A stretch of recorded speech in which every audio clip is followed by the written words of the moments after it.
What's up, guys? Welcome back to The Educated Barfly. Today we are going to be doing 5 fall weather cocktails. These are cocktails that are going to help you get through your Thanksgiving, spice up your holiday parties. It is that time of year again, and we just want to help you get through these cold, dark winter months. That being said, if you are in a part of the world below the equator that is hot right now, we have a few refreshing drinks that you guys will love as well. So hopefully we have a little bit of something for everybody. Let's get into making the cocktails. First cocktail up is called a Marakesh Express. It was created by Gabi Mawarchik. I think that's how you pronounce her name. It is all consonants, but I believe it's Mawarchik. I've gone over with her many, many times how to pronounce her name. So Gabi is a very talented bartender who you can now find at the Fat Radish in Savannah, Georgia, but she is someone that I've worked with quite a bit. I actually became aware of her cocktails and went to go work with her specifically at a now defunct restaurant called Birch in Hollywood because I just wanted to learn everything she had to teach me, and she taught me a lot. This cocktail is very indicative of something that she would do, and it is it is kind of typifies the reason why I would go out and seek her out to work with her. Okay, first thing we are gonna do is 3/4 of an ounce of simple syrup, 3/4 lemon juice, 3/4 of an ounce of aquafaba. Now, if you guys don't know what aquafaba is the water that garbanzo beans sit in, and it is a very great alternative to egg white if you want to make a sour that emulsifies like egg, but make a vegan version of it. This is actually the first time we're unveiling this on this channel. All right, then we're gonna do did I even open this? I don't even know if no, didn't open it. Leandro, come on. That's what Marius is thinking right now. I can see it all written all over his face. All right, so we're gonna do half a teaspoon of harissa paste. Harissa is a North African chili paste, hence the name Marakesh Express.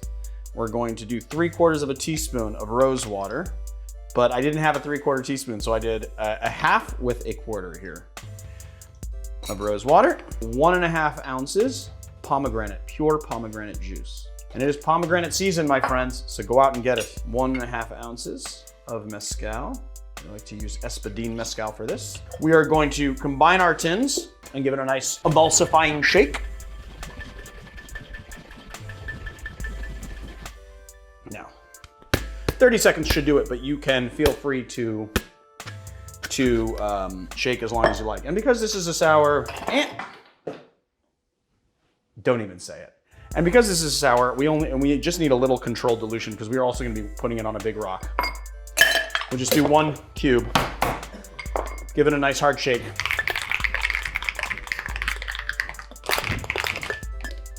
And then pour it into our cocktail glass.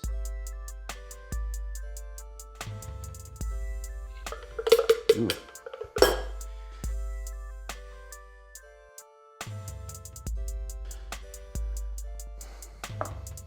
And then we're just going to add a little pomegranate arils on top to garnish.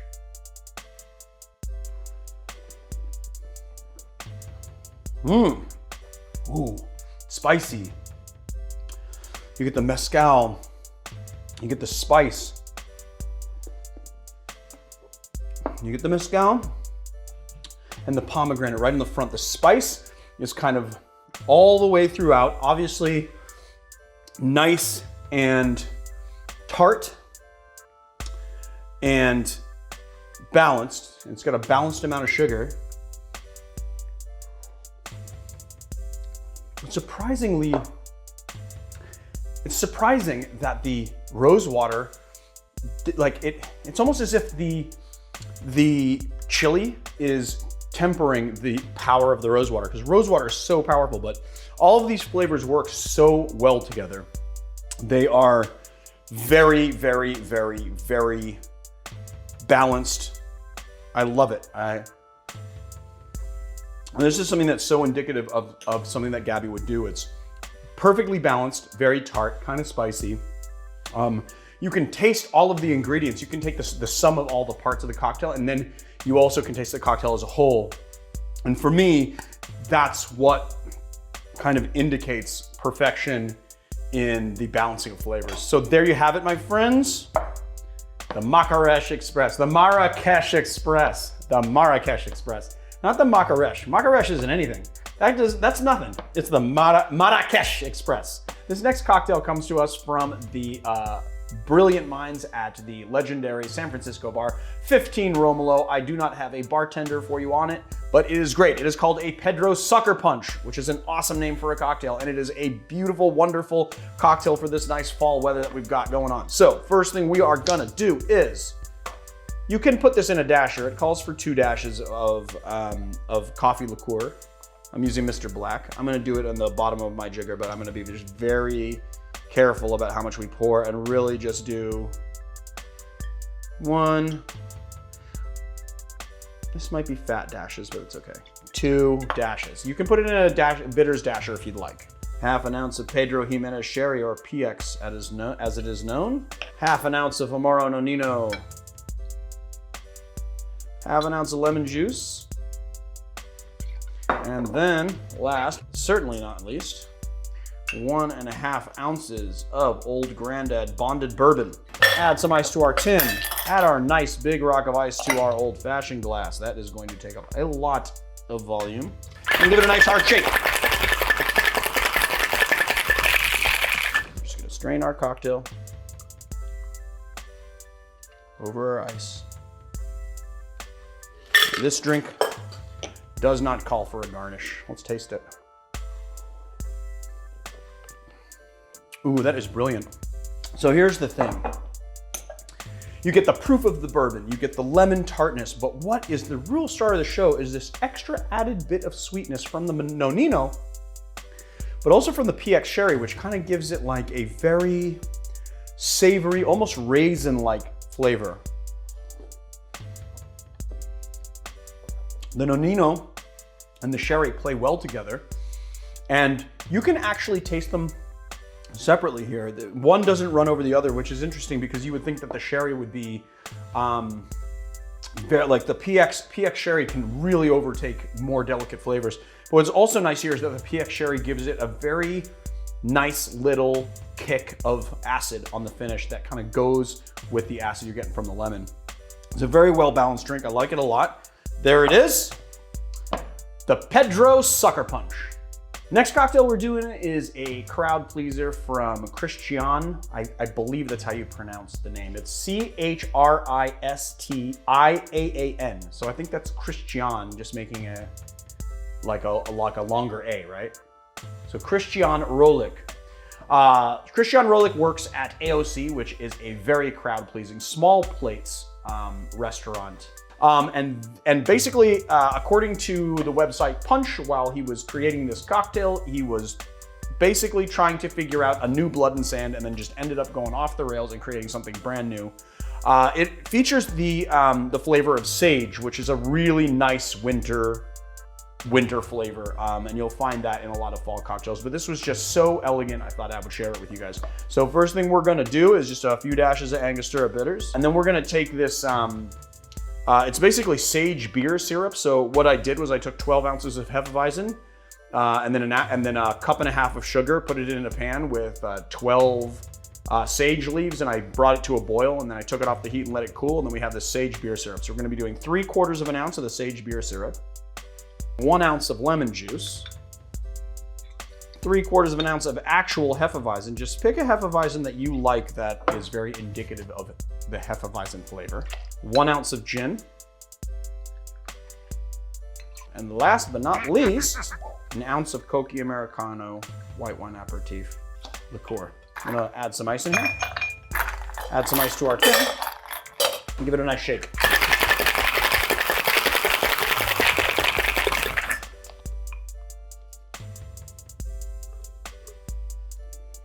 Perfect.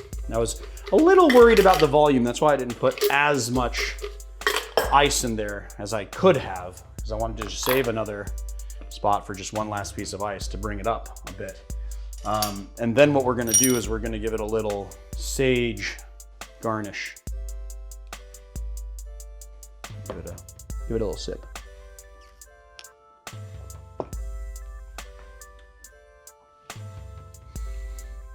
That is brilliant.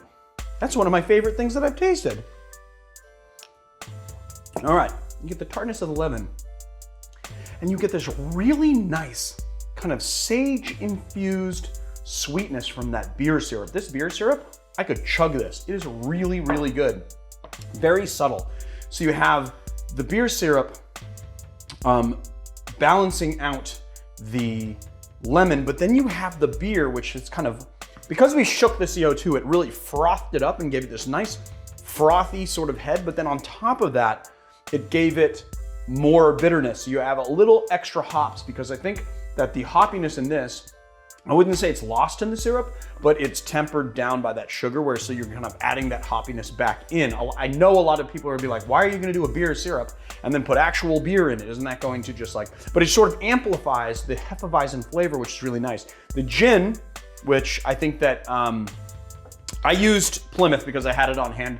I think, I'll put it in the show notes which one Christian Rolich actually used.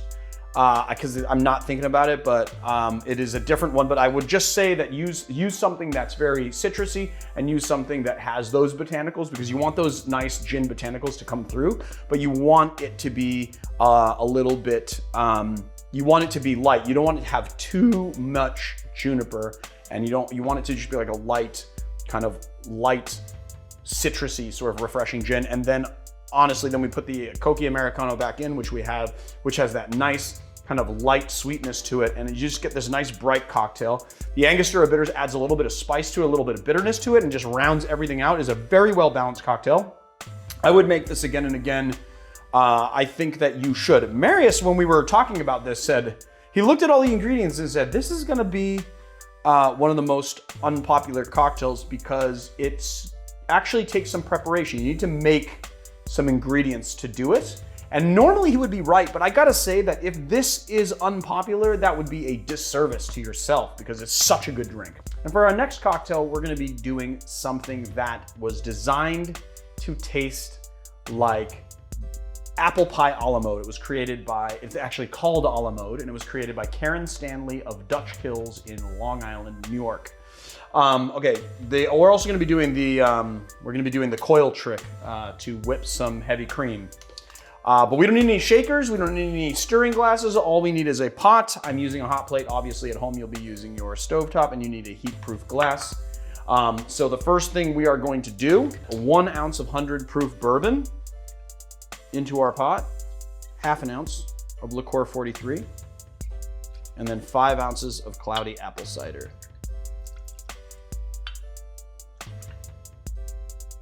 And we're just going to put this on our hot plate, and we're just going to heat it until it gets hot. In the meantime, we're gonna take our coil off a Hawthorne strainer.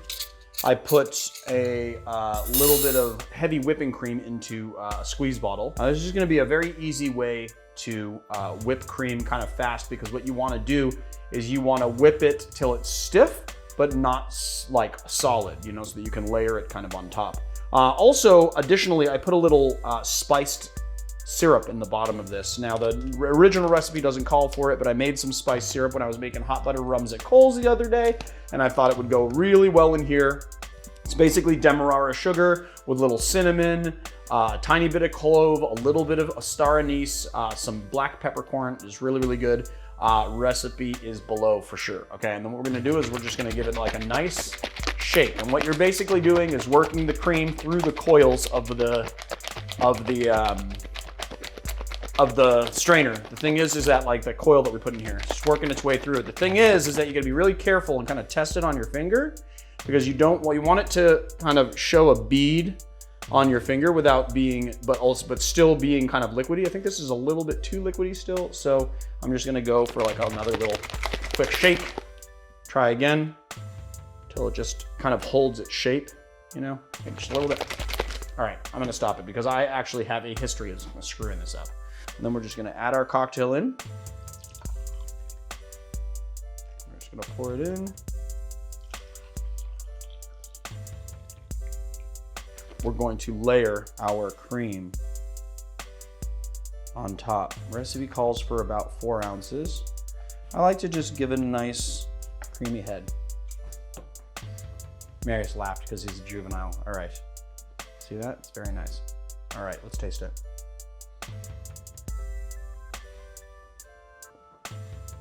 Ooh, man, that tastes exactly like apple pie a la mode. The only thing that's better about it is that it's completely alcoholic. It's got 100 proof bourbon in it. I love it. You get the bourbon, a little bit, and you get that vanilla note from the Liqueur 43. But as you're drinking it through the cream, it tastes just like apple pie. And I gotta say, you guys should put the spice syrup into the cream because it just gives it like another little added layer. I just want to drink the whole thing. That is so good.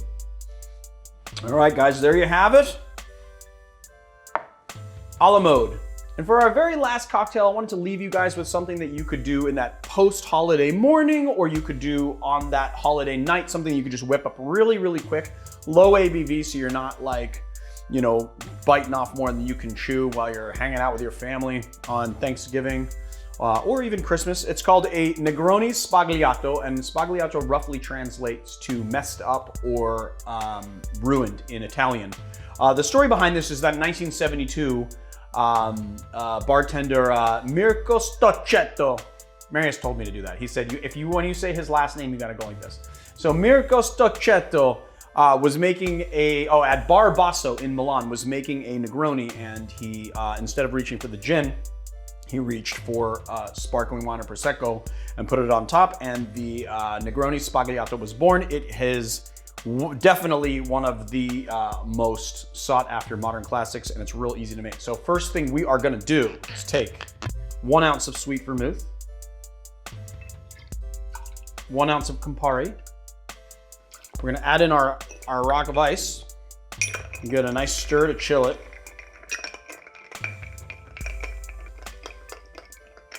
And then we're just going to add in roughly 1 ounce, or as much as you would like to top off, of Prosecco. And then we're just going to take a orange peel,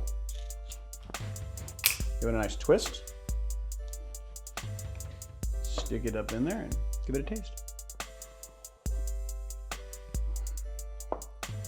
Brilliant. So basically it's like an Americano, right? You get that sweetness of the sweet vermouth, right? That kind of sweet savoriness of the sweet vermouth, coupled with the bitterness of the Campari, and then you get that nice dry, sweet, sparkling kick of the Prosecco. It is beautiful. You get that nice orange peel. It gives you just that nice orange aroma, and the orange oils on top of the cocktail. It is brilliant.